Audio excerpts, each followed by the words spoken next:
Welcome back to Chinnus taste buds. ഇന്ന് ഞാനൊരു പുഡിങ്ങിൻ്റെ recipe ആയിട്ടാണ് വന്നിരിക്കുന്നത്. അപ്പോൾ ഫുഡ് കളറൊന്നും ചേർക്കാതെ നല്ല കളർഫുൾ ആയിട്ടുള്ളതും നല്ല ടേസ്റ്റി ആയിട്ടുള്ളൊരു പുഡിങ്ങിൻ്റെ റെസിപ്പിയാണ് ഇത്. 2 ലെയറായിട്ടുള്ള പുഡിങ്ങാണ് ഇന്നിവിടെ ഉണ്ടാക്കിയിട്ടുള്ളത്. അപ്പോൾ എങ്ങനെയാണ് ഈ നല്ല ടേസ്റ്റി ആയിട്ടുള്ള പുഡിങ് തയ്യാറാക്കുന്നത് നോക്കാം. അപ്പോൾ അതിന് മുമ്പ് എൻ്റെ ചാനൽ ഇതുവരെ സബ്സ്ക്രൈബ് ചെയ്തിട്ടില്ലാത്തവരുണ്ടെങ്കിൽ ഒന്ന് സബ്സ്ക്രൈബ് ചെയ്യണം. അതിൻ്റെ കൂടെ തന്നെ ബെല്ലൈക്കണിൽ ഓൾ എന്നൂടെ ക്ലിക്ക് ചെയ്യണം. അപ്പോഴേ ഞാൻ വീഡിയോസ് ഇടുമ്പോൾ നിങ്ങൾക്ക് ഉടനെ തന്നെ മെസ്സേജ് വരുള്ളൂ. ഇനി നമുക്ക് പുഡിംഗ് ഉണ്ടാക്കാൻ വേണ്ടി ഞാനിവിടെ ഒരു പാക്കറ്റ്, അതായത് 10 ഗ്രാമിൻ്റെ ചൈന ഗ്രാസാണ് എടുത്തിട്ടുള്ളത്. അപ്പോൾ ആദ്യമേ തന്നെ 1 കപ്പ് വെള്ളം ഒരു ബൗളിലേക്ക് ഒഴിച്ചു കൊടുത്തിട്ട് അതിലേക്ക് ഈ ചൈന ഗ്രാസ് ചെറിയ പീസായിട്ട് ഇട്ടതിന് ശേഷം ഇതൊരു അരമണിക്കൂർ വരെ ഒന്ന് സോക്ക് ചെയ്ത് വെക്കണം. അരമണിക്കൂറിൻ്റെ ഒന്നും ആവശ്യമില്ല, ഇത് പെട്ടെന്ന് തന്നെ സോക്കായി കിട്ടും. അപ്പോൾ ആ സമയത്തിന് നമുക്ക് ഒരു പാത്രത്തിലേക്ക് 1 ലിറ്റർ പാലൊഴിച്ച് ഇതൊന്ന് തിളപ്പിച്ചെടുക്കണം. അപ്പോൾ പാലിലേക്ക് ആവശ്യത്തിനുള്ള പഞ്ചസാര ചേർത്ത് കൊടുക്കാം. ഞാനിവിടെ ഒരു അരക്കപ്പോളം പഞ്ചസാര ചേർത്തിട്ടുണ്ട്. ഇനി അത് പഞ്ചസാര ചേർത്തൊന്ന് മിക്സ് ചെയ്തതിന് ശേഷം ഇതൊന്ന് നന്നായിട്ടൊന്ന് തിളക്കുന്നത് വരെ വെയിറ്റ് ചെയ്യാം. നമ്മുടെ പാല് നന്നായിട്ട് തിളച്ച് വരുന്നുണ്ട്. ഇനി നമുക്ക് ഫ്ലെയിം ഓഫ് ചെയ്യാം. എന്നിട്ട് ഈ പാല് ചൂടാറാൻ വേണ്ടി മാറ്റി വെക്കണം. അപ്പോൾ ഇനി ചൈന ഗ്രാസ് അരമണിക്കൂറിന് ശേഷം നന്നായിട്ട് സോക്കായി വന്നിട്ടുണ്ട്. ഇനി ഇതൊരു ബൗളിലേക്ക് ഇട്ട് കൊടുത്തതിന് ശേഷം ഇതൊന്ന് അലിയിച്ചെടുക്കണം, ഒന്ന് മെൽറ്റ് ചെയ്തെടുക്കണം. അപ്പോൾ ഇതിൽ ഞാൻ വേറെ വെള്ളമൊന്നും ചേർത്തിട്ടില്ല, 1 കപ്പ് വെള്ളമാണ് ചേർത്തിട്ടുള്ളത്. അപ്പോൾ ഒരുപാട് വെള്ളമായാൽ നമ്മുടെ പുഡിങ് സെറ്റായി കിട്ടില്ല. അപ്പോൾ അതുകൊണ്ട് ഇത്രയും വെള്ളം തന്നെ മതിയാവുന്നതാണ്. ഇനി ഇതൊന്ന് അടുപ്പിൽ വെച്ച് നന്നായിട്ട് ഒന്ന് ഉരുക്കിയെടുക്കണം. ഈ ചൈന ഗ്രാസ് ഈ ഒരു പാകത്തിന് മെൽറ്റായി കിട്ടണം. ഇപ്പോൾ തന്നെ കുറച്ചുകൂടെ തരികളുണ്ട് അതിൻ്റെ മെൽറ്റായി കിട്ടാനായിട്ട്. അപ്പോൾ കുറച്ച് നേരം കൂടെ ഒന്ന് നന്നായിട്ടൊന്ന് തിളപ്പിച്ചെടുക്കാം. ഇപ്പോൾ നമ്മുടെ ചൈന ഗ്രാസ് നന്നായിട്ട് മെൽറ്റായി വന്നിട്ടുണ്ട്. ഇനി നമുക്ക് ഫ്ലെയിം ഓഫ് ചെയ്യാം. ഇത് പിന്നെ നന്നായിട്ട് മിക്സ് ചെയ്ത് കൊടുക്കണം. ചെറിയ തരികൾ വല്ലതും ഉണ്ടെങ്കിൽ അലിഞ്ഞ് ചേരാൻ വേണ്ടിയാണ്. ഇനി പാല് ചൂടാറി ചെറിയ ചൂട് പാലിലേക്ക് ഈ ചൂടോട് കൂടിയുള്ള ചൈന ഗ്രാസ് മെൽറ്റ് ചെയ്തത് ചേർത്ത് കൊടുക്കണം. എന്നിട്ട് അപ്പോൾ തന്നെ നന്നായിട്ട് ഇളക്കി യോജിപ്പിച്ച് കൊടുക്കണം. അപ്പോൾ അത് പ്രത്യേകം ശ്രദ്ധിക്കണം, പാല് ചൂടാറി പോകരുത്. ചെറിയ ചൂടുള്ള പാലിലേക്ക് തിളച്ച ഉടനെയുള്ള ചൈന ഗ്രാസ് ആണ് ചേർത്ത് കൊടുക്കേണ്ടത്.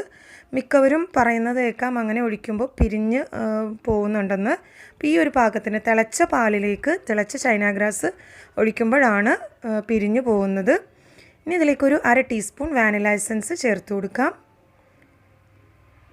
എന്നിട്ടിത് ചെറിയ ചൂടോടുകൂടി തന്നെ പുഡിംഗ് ട്രേയിലേക്ക് ഒഴിച്ചു കൊടുക്കാം.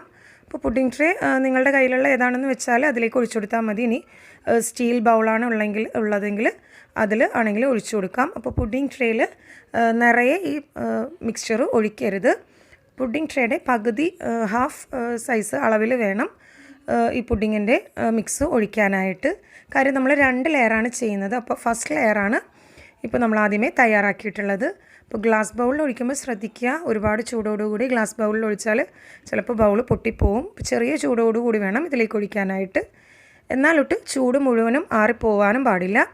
ഇനി ബാക്കിയുള്ളത് നമുക്കൊരു സ്റ്റീലിൻ്റെ ഒരു ചെറിയ പ്ലേറ്റിലേക്ക് ഇട്ട് കൊടുക്കാം. ഞാനിവിടെ ടോട്ടൽ 4 പാത്രത്തിലായിട്ടാണ് ഈ പുഡിങ് ഒഴിച്ചു വെച്ചിട്ടുള്ളത്. അപ്പോൾ പുഡിങ് ഒഴിക്കുമ്പോൾ ശ്രദ്ധിക്കുക, പകുതി മാത്രം, ഈ ഫസ്റ്റ് ലെയർ ആണിത്, അപ്പോൾ പകുതി മാത്രം ഒഴിച്ചു കൊടുക്കുക. ഇതിൽ വെച്ച് സെറ്റ് ചെയ്തെടുക്കാം. ഇനി നമുക്ക് സെക്കൻഡ് ലെയറിന് വേണ്ടി 3 മാങ്ങയാണ് ഞാനിവിടെ എടുത്തിട്ടുള്ളത്. 3 മാങ്ങ ചെറുതായി അരിഞ്ഞെടുത്തിട്ടുള്ളതാണ്. ഇതിനി ഒരു മിക്സിയുടെ ജാറിലേക്ക് ഇട്ട് കൊടുക്കാം. എന്നിട്ടിത് വെള്ളമൊന്നും ചേർക്കാതെ നന്നായിട്ടൊന്ന് അരച്ച് മാംഗോ പൾപ്പ് തയ്യാറാക്കിയെടുക്കാം. ഈ ഒരു പാകത്തിന് മാംഗോ പൾപ്പ് തയ്യാറാക്കിയെടുക്കുക. ഇനി ഇത് നമുക്ക് ഒരു പാത്രത്തിലേക്ക് ഒഴിച്ചു കൊടുക്കാം. അപ്പോൾ പുഡിങ് ഫസ്റ്റ് ലെയർ ചൂടാറിയതിന് ശേഷം ഫ്രിഡ്ജിൽ 1 മണിക്കൂർ വെച്ച് നമുക്ക് സെറ്റ് ചെയ്തെടുക്കണം. എന്നിട്ട് വേണം ഈ നെക്സ്റ്റ് ലെയർ തയ്യാറാക്കാനായിട്ട്. ഇതിലേക്ക് ഒരു 4 ടേബിൾ സ്പൂൺ വരെ പഞ്ചസാര ചേർത്ത് കൊടുക്കാം. മാങ്ങയുടെ മധുരം കൂടെ നോക്കിയിട്ട് പഞ്ചസാരയുടെ അളവ് ചേർത്താൽ മതി. ഞാനിവിടെ ഒരു 3-4 ടേബിൾ സ്പൂൺ ചേർക്കുന്നുണ്ട്. ഇനി ഒരു ബൗളിലേക്ക് നമുക്ക് 1/2 കപ്പ് വെള്ളം എടുക്കാം. എന്നിട്ട് അതിലേക്ക് 3 ടേബിൾ സ്പൂൺ കോൺഫ്ലോർ ചേർത്ത് കൊടുക്കാം. പിന്നെ ഞാനിവിടെ ആദ്യമേ 2 ടേബിൾ സ്പൂൺ ചേർത്തിട്ടുള്ളൂ. എന്നിട്ട് നോക്കിയിട്ട് കുറവ് പോലെ തോന്നിയത് കാരണം വീണ്ടും 1 ടേബിൾ സ്പൂൺ കൂടെ ചേർക്കുന്നുണ്ട്. അങ്ങനെ ടോട്ടൽ 3 ടേബിൾ സ്പൂൺ കോൺഫ്ലോറാണ് ഞാനിവിടെ എടുത്തിട്ടുള്ളത്. ഇതിന് കോൺഫ്ലോറും കൂടെ ചേർത്ത് നന്നായിട്ട് ഇളക്കി യോജിപ്പിച്ച് കൊടുക്കണം.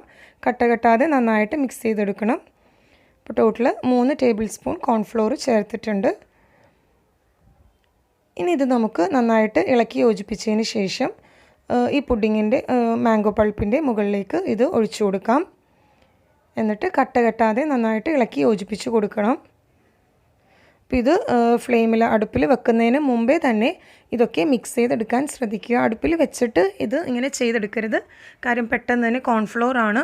അപ്പോൾ പെട്ടെന്ന് തന്നെ കട്ടയാവാനും ചിലപ്പോൾ അടുക്കി പിടിക്കാനും ചാൻസ് ഉണ്ട്. അപ്പോൾ അതുകൊണ്ട് ഇത് നന്നായിട്ട് ഇളക്കി യോജിപ്പിച്ചതിന് ശേഷം വേണം നമുക്ക് അടുപ്പിൽ വെക്കാനായിട്ട്. ഇതിലേക്ക് ഒരു 1/2 കപ്പ് വെള്ളം കൂടെ ഒഴിച്ചു കൊടുക്കാം. അങ്ങനെ ടോട്ടൽ 1 കപ്പ് വെള്ളമാണ് ഇതിലേക്ക് ഒഴിച്ചിട്ടുള്ളത്. ഈ ഒരു പാകത്തിന് നന്നായിട്ട് ഇളക്കി യോജിപ്പിച്ചതിന് ശേഷം നമുക്കിത് സ്റ്റൗ ഓൺ ചെയ്തതിന് ശേഷം അടുപ്പിലേക്ക് വെച്ച് കൊടുക്കാം. ഇതിനി എല്ലാ ഭാഗത്തേക്കും നന്നായിട്ട് ഇളക്കി യോജിപ്പിച്ച് കൊടുക്കുക. അപ്പോൾ അടി പിടിക്കാതെ എല്ലാ ഭാഗത്തേക്കും മിക്സ് ചെയ്ത് മീഡിയം ഫ്ലെയിമിൽ വെച്ചിട്ട് വേണം ഇത് കുക്ക് ചെയ്യാനായിട്ട്. കാര്യം ഒരുപാട് തിക്ക് കൺസിസ്റ്റൻസി ആണിതിപ്പോൾ തന്നെ. അപ്പോൾ കോൺഫ്ലോറും കൂടി ഇരിക്കുന്ന കാരണം പെട്ടെന്ന് തന്നെ കുറുകി കിട്ടുന്നതുമാണ്. അപ്പോൾ ഒന്ന് ലോ ഫ്ലെയിമിൽ വെച്ചിട്ട് കുക്ക് ചെയ്തെടുക്കുന്നതായിരിക്കും നല്ലത്.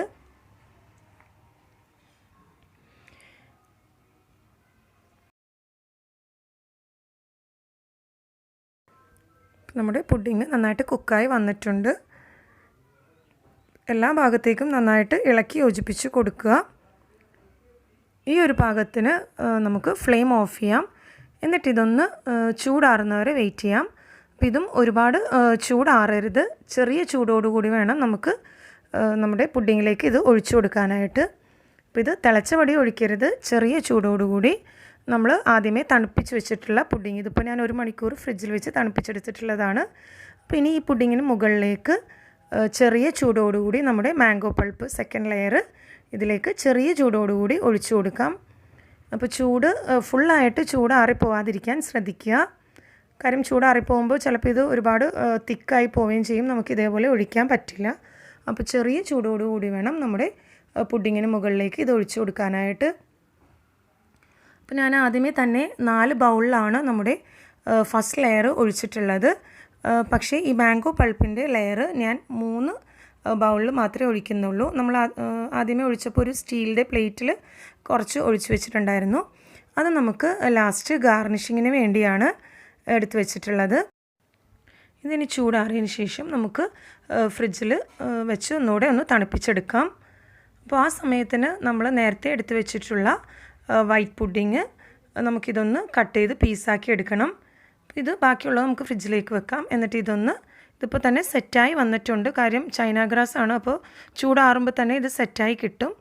ഇതൊരു കത്തി കൊണ്ട് ചെറിയ പീസസ് ആയിട്ടൊന്ന് കട്ട് ചെയ്തെടുക്കാം. അപ്പോൾ നിങ്ങൾക്ക് ഇഷ്ടമുള്ള ഷേപ്പിൽ ഇത് കട്ട് ചെയ്തെടുക്കാവുന്നതാണ്. ഞാനിപ്പോൾ ജസ്റ്റ് ചെറിയ പീസസ് ആയിട്ട് കട്ട് ചെയ്തെടുക്കുന്നേ ഉള്ളൂ. ഇതേപോലെ ചെറിയ ചെറിയ പീസസ് ആയിട്ട് കട്ട് ചെയ്തെടുക്കാം. എന്നിട്ടൊരു പ്ലേറ്റിലേക്ക് ഇട്ട് കൊടുക്കുക. എന്നിട്ടിത് നമ്മുടെ പുഡിങ് തണുത്തതിന് ശേഷം അതിന് മുകളിലേക്ക് വെച്ച് ഗാർണിഷ് ചെയ്ത് കൊടുക്കാം. ഇത് ഓരോ പീസസ് ആയിട്ട് ഈ വൈറ്റ് പുഡിങ് നമ്മുടെ മാംഗോ പുഡിങ് ലെയറിൻ്റെ മുകളിലേക്ക് ഓരോ പീസായിട്ട് വെച്ച് കൊടുക്കാം. അപ്പോൾ അതൊക്കെ നിങ്ങളുടെ ഇഷ്ടം അനുസരിച്ച് ചെയ്യാവുന്നതാണ്. ഇത് നിങ്ങൾക്ക് ഇഷ്ടമുള്ള ഷേപ്പിൽ കട്ട് ചെയ്തെടുക്കാവുന്നതാണ്. ഇനി ഇതേപോലെ തന്നെ ബാക്കിയുള്ള പുഡിങ്ങിലും ഇട്ട് കൊടുക്കുക. എന്നിട്ടിത് കുറച്ചുകൂടെ ഒന്ന് കളർഫുൾ ആവാൻ വേണ്ടി ഞാനിവിടെ ചെറീസാണ് എടുത്തിട്ടുള്ളത്. നല്ല റെഡ് ചെറീസ്. അതൊന്ന് നമുക്കൊന്ന് ഗ്രേറ്റ് ചെയ്തെടുക്കണം. അപ്പോൾ നല്ല തിന്നായിട്ടൊന്ന് ഇതേപോലെ ഈ ഒരു പാകത്തിന് ഗ്രേറ്റ് ചെയ്തെടുക്കുക. എന്നിട്ട് അതുകൂടെ നമ്മുടെ പുഡിങ്ങിന് മുകളിലേക്ക് വിതറി കൊടുക്കാം. അപ്പോൾ കുറച്ചുകൂടി ഒന്ന് കളർഫുൾ ആവാൻ വേണ്ടിയാണ്. അപ്പോൾ എല്ലാ ഭാഗത്തേക്കും ഒന്ന് ഈ ചെറീസ് ഗ്രേറ്റ് ചെയ്തെടുത്തതും കൂടെ എല്ലാ ഭാഗത്തേക്കും ഒന്ന് സ്പ്രെഡ് ചെയ്ത് കൊടുക്കുക. അപ്പോൾ നല്ല ടേസ്റ്റി ആയിട്ടുള്ളൊരു പുഡിംഗ് റെസിപ്പിയാണ്. ഇത് നിങ്ങൾക്ക് ഇങ്ങനെ തന്നെ സെർവ് ചെയ്യാവുന്നതാണ്. അല്ലെങ്കിൽ കുറച്ച് നേരം കൂടെ ഒന്ന് ഫ്രിഡ്ജിൽ വെച്ചൊന്ന് തണുപ്പിച്ചിട്ടാണെങ്കിലും കഴിക്കാവുന്നതാണ്. അപ്പോൾ വിരുന്നുകാരെയൊക്കെ സൽക്കരിക്കാനൊക്കെ വളരെ നല്ല ടേസ്റ്റി ആയിട്ടുള്ളൊരു പുഡിംഗ് റെസിപ്പിയാണ്. എല്ലാവരും ഒന്ന് ട്രൈ ചെയ്ത് നോക്കുക. അപ്പോൾ ഇതിനു മുമ്പ് ഞാൻ ചൈന ഗ്രാസിൻ്റെ 7 കളറുള്ള ചൈന ഗ്രാസ് പുഡിങ് തയ്യാറാക്കിയിട്ടുണ്ട്. അതേപോലെ മിൽക്ക് പുഡിങ് ആണെങ്കിലും ഒക്കെ ഷെയർ ചെയ്തിട്ടുണ്ട്. അതൊക്കെ കണ്ടിട്ടില്ലാത്തവർ താഴെ ഡിസ്ക്രിപ്ഷൻ ബോക്സിൽ ലിങ്ക് ഷെയർ ചെയ്തിട്ടുണ്ട്. അതുകൂടെ കാണുക. അപ്പോൾ എല്ലാവരും ട്രൈ ചെയ്ത് നോക്കുക. റെസിപ്പി ഇഷ്ടമായെങ്കിൽ ലൈക്ക് ചെയ്യുക, ഷെയർ ചെയ്യുക. കൂടുതൽ വീഡിയോസിന് വേണ്ടി ചാനൽ സബ്സ്ക്രൈബ് ചെയ്യുക. Thanks for watching my channel.